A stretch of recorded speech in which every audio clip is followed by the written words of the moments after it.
ಮಂತ್ರಿ, ಅವನ ಮನೆಯಲ್ಲಿ ಕಾಂಟ್ರಾಬ್ಯಾಂಡ್ ಇದು ವೆಪನ್ ಎಲ್ಲ ಸಿಕ್ತು.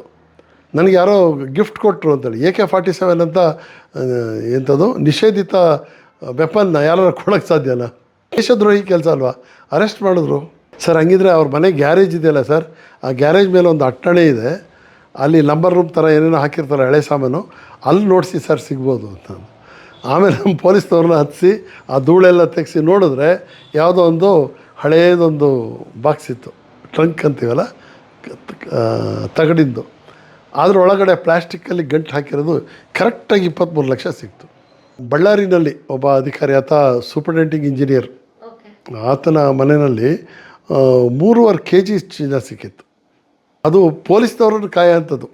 ನಾವೇನಾರು ಅಲ್ಲಿ ತಪ್ಪು ಮಾಡಿದ್ರೆ ಅಲ್ಲಿ ಗೊತ್ತಾಗುತ್ತೆ, ಎಲ್ಲರೂ ಅಲಿಗೇಷನ್ ಮಾಡ್ತಾರೆ ನೋಡಿ.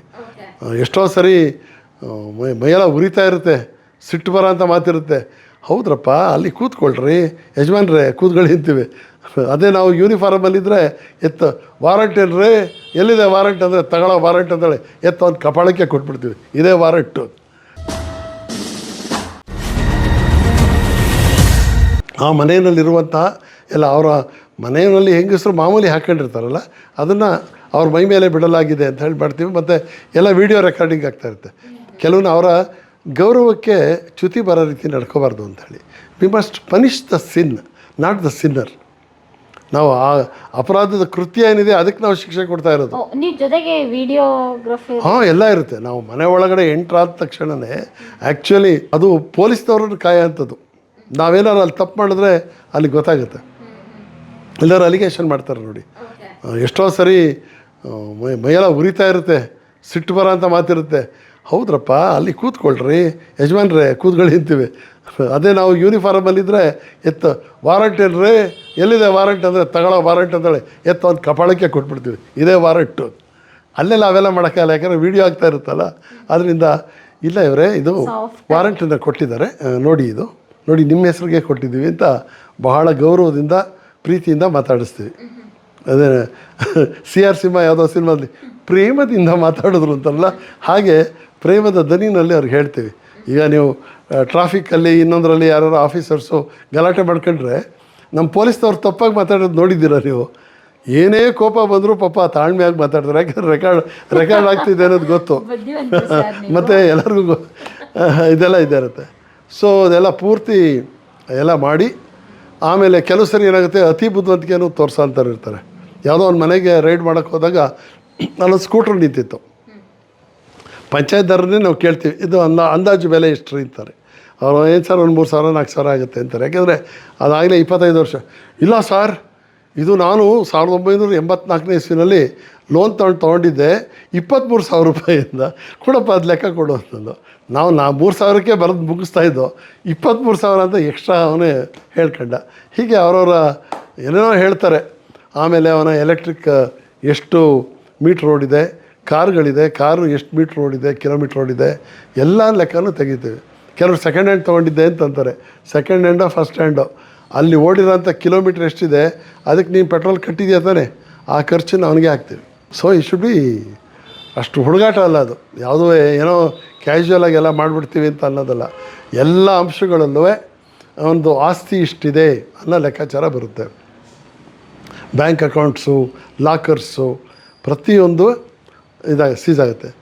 ಒಂದು ಮನೆಯಲ್ಲಿ ಹೀಗೆ ಆಯಿತು. ಅದು ಯಾರೋ ಒಬ್ಬ ಪೊಲೀಸ್ ಅಧಿಕಾರಿ ಮನೆಗೆ ರೈಡ್ ಮಾಡಿಬಿಟ್ಟಿದ್ದು. ಅವನು ಹೇಳಿದ ಪೊಲೀಸ್ ಅಧಿಕಾರಿ ಅವ್ರದ್ದು ಮನೆಗೆ ರೈಡ್ ಆಗಿದ್ದಿದ್ದು. ಆಮೇಲೆ ನಮ್ಮ SP ಇದ್ದವರು ಆ ಇನ್ಫಾರ್ಮೆಂಟಿಗೆ ಕೇಳಿದ್ರು, ಎಲ್ಲಪ್ಪ 23 ಲಕ್ಷನೋ ಏನೋ ಕ್ಯಾಶ್ ಇದೆ ಅಂದೆ, ಎಲ್ಲಿ ಕಾಣ್ತಾ ಇಲ್ಲಲ್ಲ ಅಂತ. ಸರ್ ಎಲ್ಲ ನೋಡಿದ್ರ ಸರ್? ನೋಡಿದ ಕಣೆ, ಸಿಕ್ಕಲಿಲ್ಲ ಅಂತಂದರು. ಯಾಕೆಂದ್ರೆ ನಾವು ಅದನ್ನು ಮೆನ್ಷನ್ ಮಾಡಿಬಿಟ್ಟಿದ್ರು ಇದರಲ್ಲಿ, ವಾರಂಟ್ ತಗೊಳ್ಳೋಕ್ಕಿಂತ ಮೊದಲು. ಸರ್ ಹಂಗಿದ್ರೆ ಅವ್ರ ಮನೆ ಗ್ಯಾರೇಜ್ ಇದೆಯಲ್ಲ ಸರ್, ಆ ಗ್ಯಾರೇಜ್ ಮೇಲೆ ಒಂದು ಅಟ್ಟಣೆ ಇದೆ, ಅಲ್ಲಿ ನಂಬರ್ ರೂಮ್ ಥರ ಏನೇನೋ ಹಾಕಿರ್ತಾರೆ ಹಳೆ ಸಾಮಾನು, ಅಲ್ಲಿ ನೋಡಿಸಿ ಸರ್ ಸಿಗ್ಬೋದು ಅಂತ. ಆಮೇಲೆ ನಮ್ಮ ಪೊಲೀಸ್ನವ್ರನ್ನ ಹತ್ತಿಸಿ ಆ ಧೂಳೆಲ್ಲ ತೆಗೆಸಿ ನೋಡಿದ್ರೆ ಯಾವುದೋ ಒಂದು ಹಳೇದೊಂದು ಬಾಕ್ಸ್ ಇತ್ತು, ಟ್ರಂಕ್ ಅಂತೀವಲ್ಲ, ತಗಡಿಂದು. ಅದರೊಳಗಡೆ ಪ್ಲ್ಯಾಸ್ಟಿಕ್ಕಲ್ಲಿ ಗಂಟು ಹಾಕಿರೋದು ಕರೆಕ್ಟಾಗಿ 23 ಲಕ್ಷ ಸಿಕ್ತು. ಹೀಗೆ ಬೇಕಾದಷ್ಟು ಸಿಗುತ್ತೆ. ಇವ್ರು ಅಂದ್ಕೊಂಡಿರ್ತಾರೆ ಅಮಾಸಿಂಗ್ ಆಫ್ ವೆಲ್ತ್ ಅಂತಂದರೆ ಇವರ ನೀಚತನಗಳು, ಇವರ ಅಟ್ಟಹಾಸಗಳು ಯಾರಿಗೂ ಗೊತ್ತಾಗಲ್ಲ ಅಂದ್ಕೊಂಡಿರ್ತಾರೆ. ಎಲ್ಲರಿಗೂ ಗೊತ್ತೇ ಇರುತ್ತೆ. ನೀವು ರೈಡ್ ಮಾಡಿದ ಆಲ್ಮೋಸ್ಟ್ ಅಲ್ಲ ಅಂದರೆ ಮ್ಯಾಕ್ಸಿಮಮ್ ಎಷ್ಟು ಚಿನ್ನ ಮತ್ತು ಅಮೌಂಟ್ ಸಿಕ್ಕಿದೆ ಸರ್ ರೈಡ್ ಮಾಡಿದ್ದೀರಾ ನೀವು ಹೋದಾಗ? ಇದರಲ್ಲಿ ಒಂದು ಯಾವುದೋ ಒಬ್ಬ ಬಳ್ಳಾರಿನಲ್ಲಿ ಒಬ್ಬ ಅಧಿಕಾರಿ, ಆತ ಸೂಪರಿಂಟೆಂಡಿಂಗ್ ಇಂಜಿನಿಯರ್, ಆತನ ಮನೆಯಲ್ಲಿ 3.5 kg ಚಿನ್ನ ಸಿಕ್ಕಿತ್ತು. ಆಮೇಲೆ ಅದ್ರ ಜೊತೆಗೆ ಸಿನಿಮಾ ಥಿಯೇಟ್ರ್ ಅಂತೆ ಅದಂತೆ ಆಂಧ್ರ ಪ್ರದೇಶ್ ಪಕ್ಕದಲ್ಲಿ ಎಲ್ಲ ಇಟ್ಕೊಂಡು ಸುಮ ಅವನದೇನು ಅಂತಂದರೆ ಲಂಕೇಶ್ ಪತ್ರಿಕೆ ಥರದ್ದು ಪೀತ ಪತ್ರಿಕೆಗಳು ಕೆಲವಿದ್ದವು, ಟ್ಯಾಬ್ಲಾಯ್ಡ್ಸ್. ಅಲ್ಲಿ ಅವನೊಬ್ಬ ಪತ್ರಕರ್ತನ ಕರೆಸಿ ಇವನಿಗೆ ಆಗದೆ ಇರೋಂಥ ಇವ್ರು ಇರ್ತಾರಲ್ಲ ಕೊಲೀಗ್ಸು, ಅವ್ರ ಮೇಲೆ ಬರ್ಸೋದು, ಇವನು ಇಂಥ ಆಸ್ತಿ ಮಾಡಿದ್ದಾನೆ, ಅದು ಹಾಗೆ ಮಾಡಿದ್ದಾನೆ, ಹೀಗೆ ಮಾಡಿದ್ದಾನೆ ಅಂತ 2.5 ಪುಟ ಬರೆಸ್ಬಿಡೋದು. ಬರ್ಸೋದು ಪೇಪರಲ್ಲೆಲ್ಲ ಪಬ್ಲಿಷ್ ಮಾಡಿಸ್ಬಿಟ್ಟು ದಟ್ ಅವನು ಟ್ರಾನ್ಸ್ಫರ್ ಆಗೋದು ಅಥವಾ ಡಿಫೇಮ್ ಮಾಡೋದು, ಇದೆಲ್ಲ ಮಾಡ್ತಾಯಿದ್ದ. ಇದನ್ನು ಕಾಯ್ಕೊಂಡಿದ್ದು ಅವನ ಕೊಲೀಗ್ಸೇ ಅದೇ ತಂತ್ರ ಬಳಸಿ ಇವನ್ನ ಲೋಕಾಯುಕ್ತದಲ್ಲಿ ಹಿಡಿಸಿದ್ರು. ಆಗುತ್ತೆ ಆ ಥರ ಎಲ್ಲ ತುಂಬ ಇದೆಲ್ಲ ನಡೆಯುತ್ತೆ. ಬಟ್ ಏನು ಅಂತಂದರೆ ನೀವು ಮಾಡಿದಂಥ ಅಕೌಂಟು ಕರೆಕ್ಟಾಗಿ ಇಟ್ಕೊಂಡಿರಲೇಬೇಕು. ಎಲ್ಲಿ ಔಸಿಡ್ತೀರಾ? ಇವಾಗ ಮೋದಿ ಗೌರ್ಮೆಂಟ್ ಬಂದಾದಮೇಲೆ 2016ರಿಂದ ನೀವು ಯಾವುದೇ ಬೇನಾಮಿ ಟ್ರಾನ್ಸಾಕ್ಷನ್ ಮಾಡಿದ್ರೆ ಗಬಕ್ಕಂತ ಸಿಗಾಕೊಳ್ತೀರ. ಪ್ರತಿಯೊಂದಕ್ಕೂ ಅಕೌಂಟಬಿಲಿಟಿ ಇದೆ.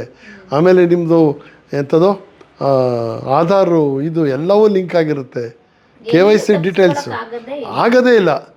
ಏನೋ ಯಾರೋ ಒಬ್ಬ ಟ್ಯಾಕ್ಸ್ ಕನ್ಸಲ್ಟೆಂಟೋ ಇನ್ನೊಬ್ಬನೋ ಏನೋ ಅವನಿಗೆ ತಲೆಗೆ ಹೊಡೆದಂಗೆ ಒಂದು ಹೇಳಿರ್ತಾನೆ, ನೀವು ಮರೆ ಮಾಚಿದ್ದೀವಿ ಅಂತ ನೀವು ತಿಳ್ಕೊಳ್ತೀರ, ಹಿಡ್ಕೊಂಡಾಗ ಆಚೆ ಬಂದುಬಿಡುತ್ತೆ. ಈಗ ನೋಡಿ 174 ಕೋಟಿ ವಾಲ್ಮೀಕಿ ಇದರಲ್ಲಿ ಹಗರಣದಲ್ಲಿ ಆ ದುಡ್ಡು ಎಲ್ಲಿಗೆ ಹೋಯಿತು? ಆಂಧ್ರ ಪ್ರದೇಶಕ್ಕೆ ಹೋಗಿ ಯೂನಿಯನ್ ಬ್ಯಾಂಕಿಂದ, ಅಲ್ಲಿಂದ ಎಲ್ಲೆಲ್ಲಿಗೆ ಹೋಯ್ತು ಅಂತ ಪೂರ್ತಿ ಅದರ ಸಣ್ಣ ಕರಳು, ದೊಡ್ಡ ಕರಳು, ಪಿತ್ತಜನಕಾಂಗ ಎಲ್ಲನೂ ಪತ್ತೆ ಮಾಡಿಬಿಟ್ರು. ದಟ್ ಈಸ್ ಇವತ್ತು. ಆಮೇಲೆ ಇದರಲ್ಲಿ ಹವಾಲಾ ಪ್ರಕರಣ ನಡೆದಿದೆ. ಯಾಕಂದ್ರೆ ಅಷ್ಟು ದೊಡ್ಡ ದುಡ್ಡು ಇಡಿ ಬಂತು. ಇಡಿಯವ್ರನ್ನ ಹೆಂಗೆ ಕರೆಸಿದ್ರು, ಅವ್ರು ಯಾಕೆ ಬಂದರು ಅಂತ ಇವರೆಲ್ಲ ಕೆಲವು ತೀರಾ ಅವಿವೇಕಿಗಳ ಥರ ರಾಜಕಾರಣಿಗಳು ಮಾತಾಡ್ತಾರೆ. ಆಮೇಲೆ ಮಂತ್ರಿಗಳು ಕೂಡ ಆಗಿರ್ತಾರೆ. ಯಾಕೆ ಬಂದರು ಅಂದರೆ ಅಲ್ಲಿ ಇರುತ್ತಲ್ಲಿ ಬರಲೇಬೇಕು. ನೀವು ನಾನು ಆಗಲೇ ಹೇಳಿದಾಗೆ 10 ಲಕ್ಷಕ್ಕಿಂತ ಹೆಚ್ಚು ಕ್ಯಾಶ್ ನಿಮ್ಮ ಮನೇಲಿ ಸಿಕ್ತು ಅಂದರೆ ನಾನು ಐಟಿಗೆ ಹೇಳೇ ಇರ್ತೀನಿ, ಇಟ್ಸ್ ಮ್ಯಾಂಡೇಟ್ರಿ. ಅವ್ರು ಬರಲೇಬೇಕು. ಹಣದ ವ್ಯವಹಾರ ಈ ಥರ ಆಗಿದೆ ಅಂತಂದರೆ ಅವ್ರು ಬ್ಯಾಂಕ್ನವ್ರು ಕೊಟ್ಟಿರೋದು ಕಂಪ್ಲೇಂಟು, ಈ ಹವಾಲ ಅಲ್ಲಿ ನಡೆದಿದೆ ಅಂದಾಗ ಇಡಿ ಅವ್ರು ಬರಲೇಬೇಕು. ಅವ್ರು ಬಂದು ಕಟ್ಕೊಂಡ್ರು, BJP ಅವ್ರು ಬಂದು, BJPನೂ ಇಲ್ಲ, ಪ್ರಧಾನಮಂತ್ರಿನೂ ಇಲ್ಲ, ಯಾವನೂ ಇಲ್ಲ. ಯಾರಿದ್ರೂ ಅದು ನಡೆದೇ ನಡೆಯುತ್ತೆ. ಫಾರ್ ಎಕ್ಸಾಂಪಲ್ ಮನೆಗಳಿಗೆ ಹೋದಾಗ VIP ಮನೆಗೆ ಹೋದಾಗ ಗಿಫ್ಟ್ ಕೊಟ್ಟಿರ್ತಾರೆ, ಕಾಸ್ಟ್ಲಿಯೆಸ್ಟ್ ಗಿಫ್ಟಿಗೆ ಲೆಕ್ಕ ಹಾಕಿ ಇಲ್ಲ ಗಿಫ್ಟ್ಗೆ ಅದನ್ನು ಡಿಕ್ಲೇರ್ ಮಾಡ್ಕೋಬೇಕು. ಅವನು ಇದರಲ್ಲಿ ನನಗೆ ಈ ರೀತಿ ಗಿಫ್ಟ್ ಬಂದಿದೆ, ಯಾವ ಥರ ಬಂತು. ಈವನ್ ಪ್ರಧಾನಮಂತ್ರಿಗಳಿಗೆ ಹೊರದೇಶಗಳಿಗೆಲ್ಲ ಹೋದಾಗ ಬೇಕಾದಷ್ಟು ಜನ ಗಿಫ್ಟ್ಗಳನ್ನು ಇದೆಲ್ಲ ಕೊಡ್ತಾರೆ. ಕಾಸ್ಟ್ಲಿ ಆಗಲಿ what ever it may be, ಅವರು ಪ್ರಧಾನಮಂತ್ರಿ ಅಂತ ಹೇಳಿ ಕೊಟ್ಟಿರೋದ್ರಿಂದ ಅದನ್ನು ಡಿಕ್ಲೇರ್ ಮಾಡಲೇಬೇಕು. ವೈಯಕ್ತಿಕ ಅಲ್ಲ ಅದು, ಈಸ್ ಎ ಸರ್ಕಾರದ ರೆಪ್ರೆಸೆಂಟೇಟಿವ್ ಅಲ್ವೇ, ಆ ಅಕೌಂಟಬಿಲಿಟಿ ಇರುತ್ತೆ. ಅಕೌಂಟಬಿಲಿಟಿ ಕೊಡಲೇಬೇಕು. ಗಿಫ್ಟ್ ಬಂದಿದ್ದಾದ್ರೂ ಸರಿ ಡಿಕ್ಲೇರ್ ಮಾಡಲೇಬೇಕು. ಇವ್ರು ಕೊಟ್ಟಿದ್ದು ಈ ರೀತಿ ಬಂದಿದೆ. ಯಾರೋ ಒಬ್ಬ ನನಗೆ ಮಹಾರಾಷ್ಟ್ರದ ಯಾರೋ ಒಬ್ಬ ಮಂತ್ರಿ, ಅವನ ಮನೆಯಲ್ಲಿ ಕಾಂಟ್ರಾಬ್ಯಾಂಡ್ ಇದು ವೆಪನ್ ಎಲ್ಲ ಸಿಕ್ತು. ನನಗೆ ಯಾರೋ ಗಿಫ್ಟ್ ಕೊಟ್ಟರು ಅಂತೇಳಿ AK-47 ಅಂತ ಎಂಥದ್ದು ನಿಷೇಧಿತ ವೆಪನ್ನ ಯಾರು ಕೊಡೋಕ್ಕೆ ಸಾಧ್ಯನಾ? ದೇಶದ್ರೋಹಿ ಕೆಲಸ ಅಲ್ವಾ? ಅರೆಸ್ಟ್ ಮಾಡಿದ್ರು. ಈವನ್ ಸಂಜಯ್ ದತ್ತನು ಅದೇ ಕಾರಣಕ್ಕೆ ಮಾಡಿದ್ದು. ನಿಷೇಧಿತ ಇವುಗಳನ್ನು ಇಟ್ಕೊಳಕ್ಕೆ ಬರಲ್ಲ, ಗಿಫ್ಟ್ಗೆ ವ್ಯಾಪ್ತಿಗೆ ಬರೋದಿಲ್ಲ ಅವು. ಹಾಂ, ಅದು ಅಷ್ಟೇ. ಇನ್ನೂ ಅದು ಹಾಗೇ ಇದೆ, ನೋಡಬೇಕು ಏನೇನಾಗುತ್ತೆ ಅಂತೇಳಿ. ಹೀಗೆ ತಳ್ತಾ ಇರ್ತಾರೆ. ಲಾಲೂ ಪ್ರಸಾದ್ ಯಾದವ್ 30 ವರ್ಷ ಹಿಂಗೆ ತಳ್ಳಿಬಿಟ್ರು, ಆಮೇಲೆ ಹೋಗಿ ಜೈಲಲ್ಲಿ ಕೂತ್ಕೊಂಡ್ರು. ಇವೆಲ್ಲ ಅಕ್ರಮ ವ್ಯವಹಾರಗಳಿಗೆ ಅಷ್ಟು ಸುಲಭ ಅಲ್ಲ.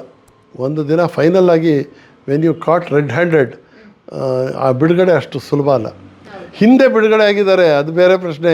ಇವತ್ತು ಅದು ನಡೆಯಲ್ಲ. ಇವತ್ತು ಯಾವುದನ್ನು ತೊಗೊಂಡ್ರು ಎಲ್ಲಿ ಹೋದರೂ ಸಿಗಾಕೊಳ್ತೀವಿ. ಯಾವ ದುಡ್ಡು ಟ್ರಾನ್ಸಾಕ್ಷನ್ನು ನಾನು ಗಿಫ್ಟ್ ಕೊಟ್ಟಿದ್ದೆ ಅಂದರೆ ಅದಕ್ಕೂ ಟ್ಯಾಕ್ಸ್ ಕಟ್ಟಲೇಬೇಕು. ಇಲ್ಲಿ ತೊಗೊಂಡಿದ್ದೆ ಏನಕ್ಕಾಗಲ್ಲ. ಬ್ಲ್ಯಾಕ್ ಮನಿನಲ್ಲಿ ನಾನು ರಿಜಿಸ್ಟರ್ ಮಾಡಿಸ್ಕೊಳ್ತೀನಿ ಅಂತ ಹೇಳಿದ್ರೆ ಎಲ್ಲಿ ತೊಗೊಂಡೋಗಿ ಇಡ್ತೀರ? ಅದು ಬೇರೆ ಬೇಕಾದ್ರೆ ದಂಧಿ ಮಾಡಿ ಖರ್ಚು ಮಾಡಿ ಬಿಸಾಡ್ಬೋದೇ ಹೊರತು ಯು ಕೆನಾಟ್ ಕೀಪ್ ಇಟ್. ಹೀಗೆಲ್ಲ ಇದೆ. ಪ್ರಿಯ ವೀಕ್ಷಕರೇ, ನಾವು ತೋರಿಸುತ್ತಿರುವ ಇತಿಹಾಸದ ಕಥೆಗಳು ಕನ್ನಡದ ಕಲೆ, ಸಾಹಿತ್ಯ, ಸಂಸ್ಕೃತಿ, ಜನಜೀವನ, ಇತಿಹಾಸ ಸೃಷ್ಟಿಸಿದ ಜನಸಾಮಾನ್ಯರ ಅಸಾಮಾನ್ಯ ಕಥೆಗಳು ನಿಮಗೆ ಇಷ್ಟ ಆಗಿದ್ಯಾ? ಹಾಗಿದ್ರೆ ವಿಡಿಯೋ ನೋಡಿ ಸುಮ್ಮನಾಗ್ಬೇಡಿ, ಶೇರ್ ಮಾಡಿ, ಸಪೋರ್ಟ್ ಮಾಡಿ, ನಮ್ಮೊಂದಿಗೆ ಜೊತೆಯಾಗಿ. ಇದು ನೀವೇ ಬೆಳೆಸಿದ ನಿಮ್ಮ ನೆಚ್ಚಿನ ಡಿಜಿಟಲ್ ಮಾಧ್ಯಮ. ಇನ್ಮುಂದೆ ನಿಮಗಾಗಿ ಇನ್ನಷ್ಟು ವಿನೂತನ ಶೈಲಿಯಲ್ಲಿ ಬರಲಿದೆ. ನೈತಿಕ ಬೆಂಬಲದ ಜೊತೆಗೆ ಆರ್ಥಿಕ ಬೆಂಬಲ ನೀಡಿ. ನಿಮ್ಮ ಬೆಂಬಲವೇ ನಮಗೆ ಪ್ರೇರಣೆ, ಸ್ಫೂರ್ತಿ ಕೂಡ. ನಿಮ್ಮ ಬೆಂಬಲದೊಂದಿಗೆ ನಮ್ಮ ಪಯಣ ಮುಂದುವರಿಯುತ್ತಿದೆ. ಸಾಮಾಜಿಕ ಬದಲಾವಣೆಗೆ ಜೊತೆಯಾಗಿ ನಮ್ಮ ಮುಂದಿನ ಪೀಳಿಗೆಗೆ ಕರ್ನಾಟಕದ ಇತಿಹಾಸ ಉಳಿಸೋಣ.